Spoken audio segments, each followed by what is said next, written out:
this first slide really just summarizes some of the technologies which have been investigated across different indications for long-acting drug delivery or long-acting therapy delivery, should be said really. On the right here, we have some of the technologies which include implants, the emerging work with microarray, microneedle patches, the injectable drugs, which I think we're all more familiar with, and then the broadly neutralizing monoclonal antibodies, which we've also already heard some information about.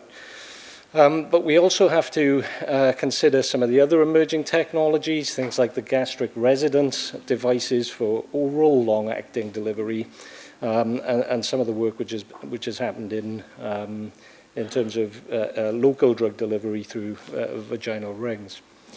So I'm going to focus on the stuff on the right of this slide and really try to give a gross oversimplification of some of the technologies which have been employed here. So my objective, if you like, is information overload.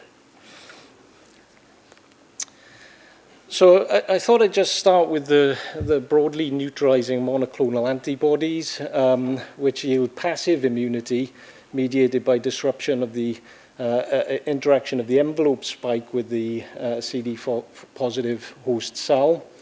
I think there's at least 9 bNAbs now in clinical development, and they target either the CD4 binding site, the V3 loop, the V1, V2 loop, or GP41, a membrane proximal external region. And they're being investigated for their potential in applications in prevention and therapy. Some data suggesting resistance to monotherapy when used for treatment. And this has led to investigation of combinations of bNAbs which target non-overlapping sites on the M spike. I think where the long-acting comes into this really is that changing specific amino acids within the bNAb increases binding to the FcRn receptor, which promotes endosomal recycling and extends the half-life of the monoclonal antibody. And accordingly, a number of the bNAbs now have been developed for once every 2-month administration. So I find this mechanism quite interesting, so I thought I'd just talk it through. Essentially, the bNAb is predominantly cleared through this endosomal degradation pathway, where it comes through, and the endosome, as it acidifies, you get proteasomal degradation of the antibody. But changing specific amino acids, specifically within the Fc region of the antibody, then you can increase the affinity for FcRn within the endosome, and what that results in is anchoring of the antibody and recycling of the antibody back into the systemic compartment, really extending the serum half-life of the antibody. And you can see that this isn't real data, this is just a cartoon, but you can see from the data that's out there that you get this extension in the half-life, and you can prolong the residence of the antibody within the systemic compartment. Actually, this FcRn is also bound to by certain variants of albumin. So during Kelly's talk this morning, I wondered whether with delaminid, this mechanism was at play for delaminid. But I went in the coffee break, I took a look at it, and it seems that the albumin, actually when you incubate delaminid with albumin, there is this generation of the M1 metabolite directly, and I couldn't find any other examples of metabolism by albumin, but there you go. So another technology which has proven successful, particularly in contraception, are the subcutaneous implants. The contraceptive examples here for systemic delivery. I think it's fair to say that this approach requires highly potent drugs or very low target concentrations within the plasma, because most of what you're putting into the patient consists of the implant itself. And this, I guess, is the only reversible approach to date for long-acting delivery. So that is to say, you can take the implant out again if you encounter problems. But biodegradable implants are also clearly being studied, and also kind of hybrids where you might have reversibility for the first couple of months of administration and then subsequent degradation of the implant, so you don't have to worry about taking it out at a later date. There's also a lot of examples for localized drug delivery, so intratumoral implants or intraocular implants, and those technologies are subtly different. And there's been much recent interest in development of antiretroviral implants, and these are focused mainly on highly potent drugs such as TAF and EFDA. There's also a number of other devices, though, implantable devices, which are being investigated. I guess there's the gastric residence device, which is a tablet you swallow and then pops open in the gut to prevent it passing through the intestine, and so leaches the drug out into the stomach. There's also things like these osmotic engine devices, which are implanted much like the contraceptive implants, and you've got what they call this osmotic engine, where aqueous fluid is drawn into the back of the implant, and that pushes a pump up, which pushes a drug reservoir out into the local environment. And there's quite a few approaches which are being investigated now, really engineering approaches rather than formulation approaches for wirelessly controlled devices which can be implanted and then triggered externally. So I'm going to spend the rest of the talk focusing on injectables because I think we're more familiar with these. And this graph really just shows the number of publications for long-acting injectables over time. And somewhat surprisingly, the first report was back in 1953 for a long-acting injectable estrogen. And then you had some sporadic examples, 1958, contraception emerged around 1970, naltrexone around 1984, and it really is only in the last 15 to 20 years that we've seen this acceleration in development and publication of long-acting injectables, and that's been coupled with a number of approvals over the last 20 years, such as the contraceptives, the anti-schizophrenia, long-acting injectables, and probably most recently testosterone and decanoid. So looking at the long-acting injectables, sometimes called long-acting parenterals in other indications, so LAI or LAPS, we consider intramuscular administration, certainly in terms of rilpivirine and cabotegravir, and this route is really available to the oil depots, the polymer microsphere technologies, as well as the aqueous particle suspensions such as rilpivirine and cabotegravir. We probably want to move towards subcutaneous administration so we can open up opportunities for self-administration. And there are examples of this for the polymer microspheres, as well as this in situ forming hydrogels or in situ forming implants, as well as the aqueous particle suspensions.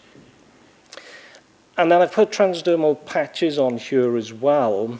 I know this is kind of a device, but essentially, as Rajit was saying in his talk earlier, this is just a delivery device, much like a syringe, much like a needle, where you're delivering the formulation into the dermis, and then the drug release is controlled by the formulation, so not by the patch itself. So you leave the patch on for 30 minutes, for an hour, you rip the patch off, and then you've delivered, if you like, a series of micro depots into the dermal compartment. So in many ways, parenteral delivery, I think, and difficult to classify. So these are some of the examples of the long-acting injectables. You can see a range of different diseases: schizophrenia, opioid addiction, as well as androgen ablation, as well as the emerging activity in HIV and other diseases.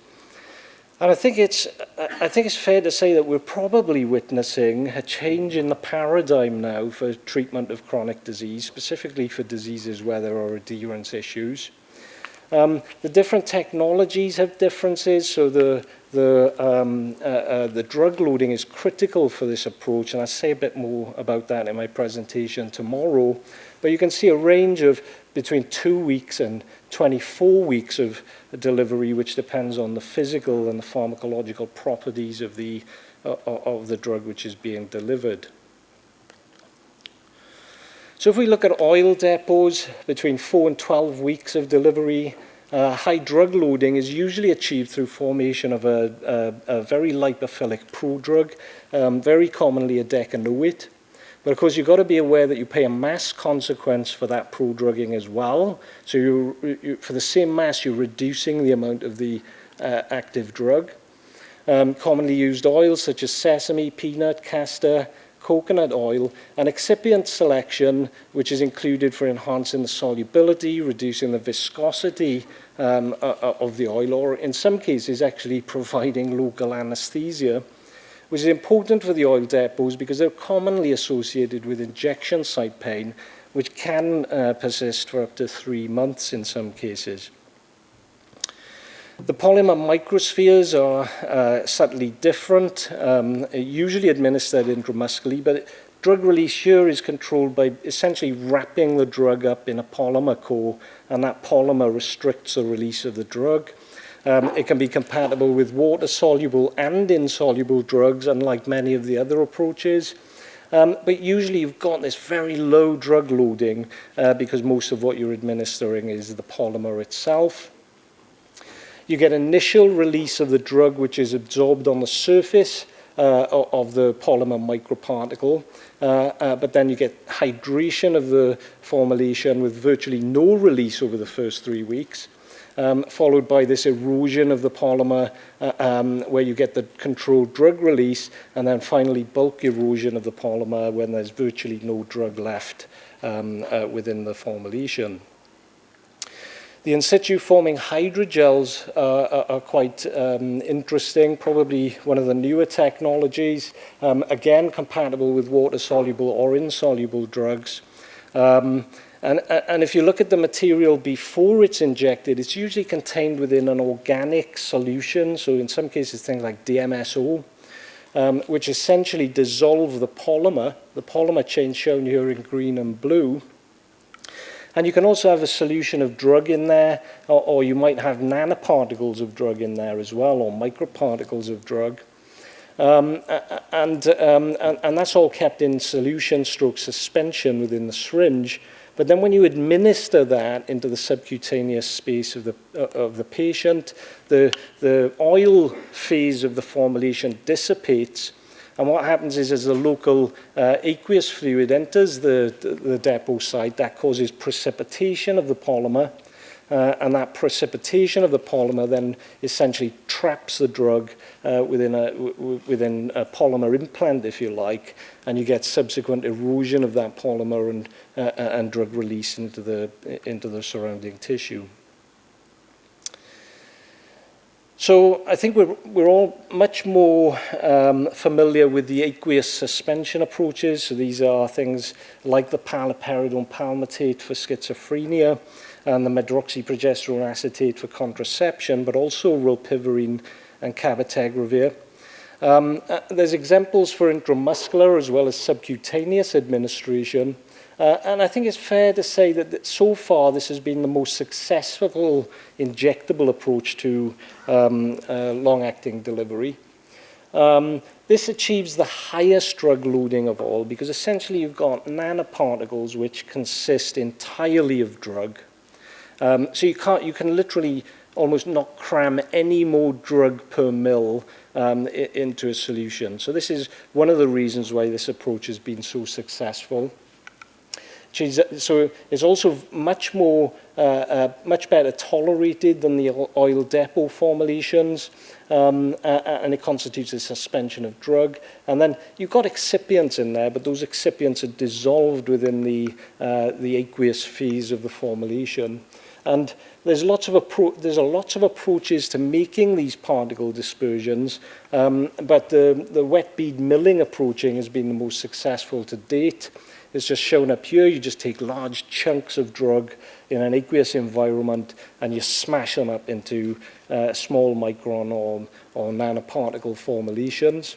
But there are other top-down approaches such as high-pressure homogenization, where you smash the particles up, or the so-called bottom-up approaches, where you essentially either precipitate the drug into particles out of solution, or emulsion-based methods which involve freeze-drying or spray-drying of emulsions. So there's not a lot out there on classification of long-acting approaches, so I thought I'd have a go at it. If we look at the long-acting therapies, I think it's fair to say you've got the devices and the parenteral injections. The devices then can be further classified into the implants, which may be simple implants or more sophisticated electronic type implants. You've got the patches, the gastric resonance device, the vaginal ring, and then the parenterals, which essentially break down into monoclonals or oil depot in situ forming gel, aqueous dispersion, or the polymer microspheres. Although caveat to this is that a lot of the literature is defining the polymer microspheres and the in situ forming gels as implants rather than injectable approaches. So just to conclude, long-acting drug delivery, surprisingly to me at least, dates back to the early 1950s. There are now multiple technologies being explored, and I think that's clear. Ultimate selection of the technology is dependent upon the physical properties of the drug and the pharmacological properties of the drug, and I'm going to talk about that more tomorrow. But there's opportunities for reversibility, I think, are restricted really to the implant technologies, but these require the highest potency drugs of all the technologies. And the aqueous suspensions have proven the most successful to date. Highest drug loading of all the technologies, better tolerated than the oil depots. Wide near-term opportunities are expected, I think is fair to say. But they are restricted to water-insoluble drugs, although there are examples of prodrug derivatization to decrease the solubility. So kind of turning the prodrug strategy on its head. So rather than trying to improve solubility for oral delivery, taking water-soluble drugs and trying to make them insoluble in order to make them compatible with the approach. So leave it there, John. Thank you very much.